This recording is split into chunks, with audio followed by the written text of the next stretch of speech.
दोस्तों, बचपन से पढ़ते आए हैं कि गुरुत्वाकर्षण बल का नियम न्यूटन ने दिया था, लेकिन यह पूर्णतः सही नहीं है। वेद और वैज्ञानिक आर्य ग्रंथों में गुरुत्वाकर्षण के नियम को समझाने के लिए पर्याप्त सूत्र दिए गए हैं, लेकिन वेदों के इस गुरुत्वाकर्षण सिद्धांत को आज हम न्यूटन का गुरुत्वाकर्षण का नियम मानते हैं और यही पढ़ाया जाता है, जबकि सत्य यह नहीं है। न्यूटन के जन्म से भी हजारों वर्ष पहले वेदों में इसका उल्लेख कर दिया गया है और वेदों के बाद कालांतर में लगभग 8 से 15 आचार्यों ने गुरुत्वाकर्षण सिद्धांत का स्पष्ट वर्णन ग्रंथों में किया है।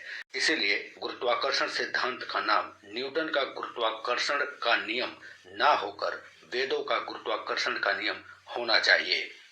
कई प्रमाण हैं कि हमारे ऋषियों ने जो बात पहले ही वेदों में कही थी, उसके सामने ये न्यूटन कितना ठहरता है। न्यूटन ने जो गति के नियम बताए हैं, वह भी भास्कराचार्य जी से कॉपी किया गया है। शुरू करते हैं वेद से और उसके बाद आचार्यों का वर्णन देखते हैं। सबसे पहले बात करें ऋग्वेद में गुरुत्वाकर्षण नियम के सिद्धांत के बारे में। ऋग्वेद में लिखा गया है कि यदा ते हर्यता हरि वावृ धाते दिवे दिवे आदित्य विश्वा भुवनानि ये मिरे। अर्थात सब लोगों का सूर्य के साथ आकर्षण और सूर्य आदि लोगों का परमेश्वर के साथ आकर्षण है। इंद्र जो वायु, इसमें ईश्वर के रचे आकर्षण, प्रकाश और बल आदि बड़े गुण हैं। उनसे सब लोगों का दिन दिन और क्षण क्षण के प्रति धारण, आकर्षण और प्रकाश होता है। इसी वजह से सब लोग अपनी अपनी कक्षा में चलते हैं, इधर उधर विचल भी नहीं सकते।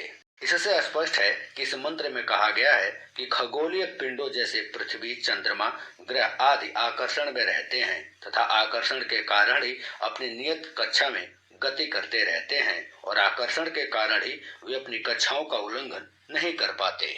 दूसरा श्लोक है कि यदा सूर्य ममुम दीवी शुक्रम ज्योतिर्धारया आदित्य विश्वा भुवनानि ये मिरे।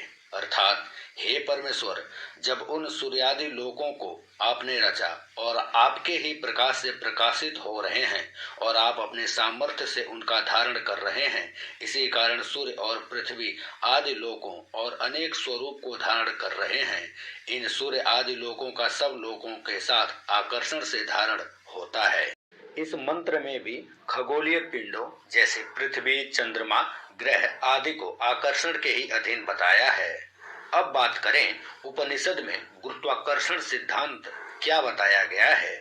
बृहद जाबाल उपनिषद में गुरुत्वाकर्षण सिद्धांत को आधार शक्ति बताया गया है। इसके दो भाग दिए गए हैं। पहला है ऊर्ध्व शक्ति या ऊर्ध्वगः, दूसरा है अधः शक्ति या निम्नगः। ऊर्ध्व शक्ति या ऊर्ध्वगः का अर्थ होता है ऊपर की ओर खींच कर जाना, जैसे अग्नि का ऊपर की ओर चले जाना।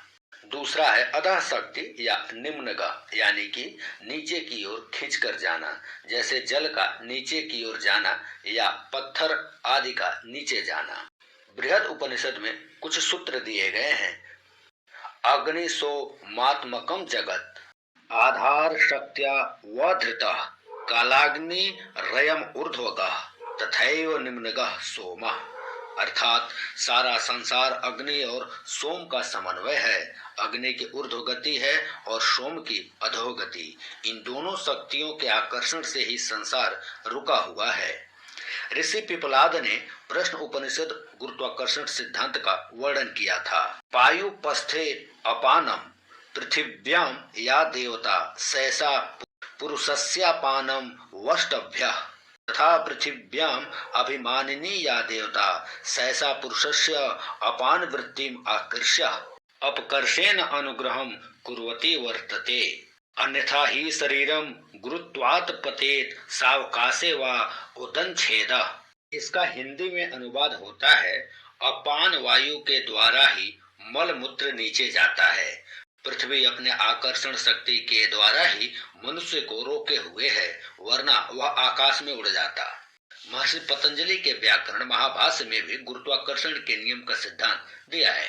लोष्ठः क्षिप्तो बाहु वेगम गत्वा नैव तिर्यक गच्छति नोर्ध्वमा रोहति पृथ्वी विकारः पृथ्वीमेव गच्छति आंतर्यतः अर्थात पृथ्वी की आकर्षण शक्ति इस प्रकार की है कि यदि मिट्टी का ढेला ऊपर फेंका जाता है तो वह बहुवेग को पूरा करने पर न टेढ़ा जाता है और न ऊपर जाता है।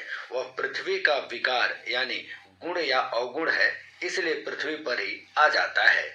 अब इसमें आप देख सकते हैं कि महर्षि पतंजलि ने पृथ्वी की आकर्षण शक्ति का वर्णन के साथ साथ किसी कण की गति पर आकर्षण शक्ति के प्रभाव का स्पष्ट वर्णन किया है, जो न्यूटन के सेब गिराने के विश्लेषण से कहीं अधिक गहरा विश्लेषण है।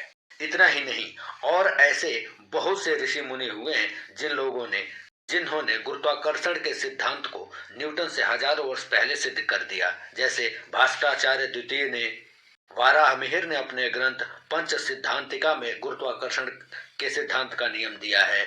आचार्य श्रीपति ने अपने ग्रंथ सिद्धांत शेखर में गुरुत्वाकर्षण के सिद्धांत का नियम दिया है, जो कि न्यूटन के नियम से कहीं अच्छा और सटीक जान पड़ता है। इस तरह आकर्षण और गुरुत्वाकर्षण सिद्धांत की उत्पत्ति वेदों से होना सिद्ध होता है। न्यूटन का गुरुत्वाकर्षण का नियम वास्तव में वेद का गुरुत्वाकर्षण का नियम का ही कॉपी है।